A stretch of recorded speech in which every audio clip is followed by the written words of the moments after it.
Corona virus کی میت کا غسل اور کفن کیسے کریں؟ کورونا وائرس کی وجہ سے اگر کوئی مر جائے تو اس کی نماز جنازہ اور میت کو لہلانے کا کیا حکم ہوگا؟ نیز کیا میت کو غسل کی جگہ تیمم کرایا جا سکتا ہے؟ اس کا طریقہ کیا ہوگا؟ مبشر احمد اٹلی سے، وہ بڑی خطرناک کنٹری سے آپ نے سوال پوچھا بھائی۔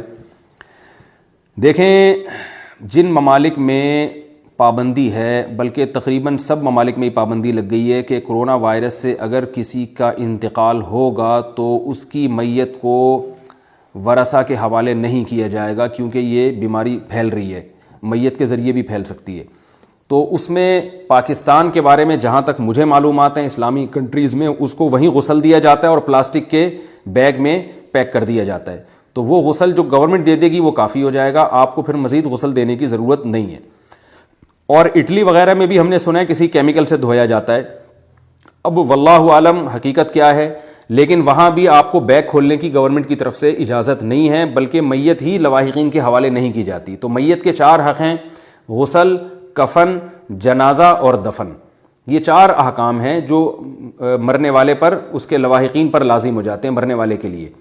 تو ان 4 احکام میں سے جو غسل ہے وہ تو گورنمنٹ خود ہی دے دیتی ہے، اور اگر نہیں دے دیتی تو ہمیں دینے پر پابندی ہے، وہ ہمارے حوالے نہیں کرتی، تو یہ غسل ساقط ہو جائے گا مجبوری میں۔ ہمارے پاس اس کے علاوہ کوئی آپشن نہیں ہے، کیونکہ جب آپ کو گورنمنٹ دے ہی نہیں رہی ہے میت تو آپ کیا کریں گے؟ اور ویسے بھی اگر آپ شاپر کھول کے غسل دیں گے تو وہ بہت زیادہ اس وائرس کے پھیلنے کا خطرہ ہوتا ہے۔ تو شریعت میں حکم یہ ہے کہ زندہ لوگوں کی جان پہلے ہے، اور میت کا غسل وہ دوسرا، وہ بھی اہم حکم ہے، لیکن وہ اتنا اہم نہیں ہے جتنا لوگوں کی جان بچانا اہم ہے۔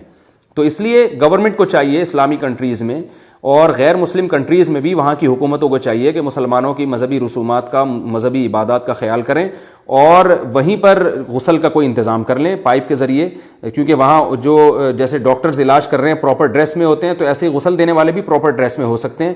وہ وہیں پہ پائپ وائپ کے ذریعے غسل کا مطلب ہوتا ہے پورے جسم پہ ایک دفعہ پانی بہا دینا، بس اتنا کافی ہے۔ تو ایسا کوئی انتظام منظور کروا لینا چاہیے حکومت سے، تاکہ سب مسلمانوں کی ایک ذمہ داری پوری ہو جائے۔ اس کے بعد جو پلاسٹک کا بیگ چڑھایا جائے گا وہی کفن کے قائم مقام بن جائے گا، مزید الگ سے کفن دینے کی ضرورت نہیں ہے۔ تیسرا درجہ رہ جائے گا نماز جنازہ کا۔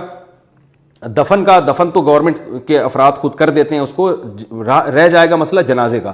تو اگر دفن سے پہلے تابوت پہ جنازہ پڑھنے کی اجازت دے دی جائے تو جنازہ پڑھ لیں 2-4 افراد مل کے، اور اگر اس کی بھی اجازت نہ ملے تو قبر پہ بھی جنازہ پڑھنا مجبوری میں ثابت ہے، آپ صلی اللہ علیہ وسلم نے پڑھا ہے۔ تو 3 دن کے اندر آپ قبر پہ بھی جنازہ پڑھ سکتے ہیں۔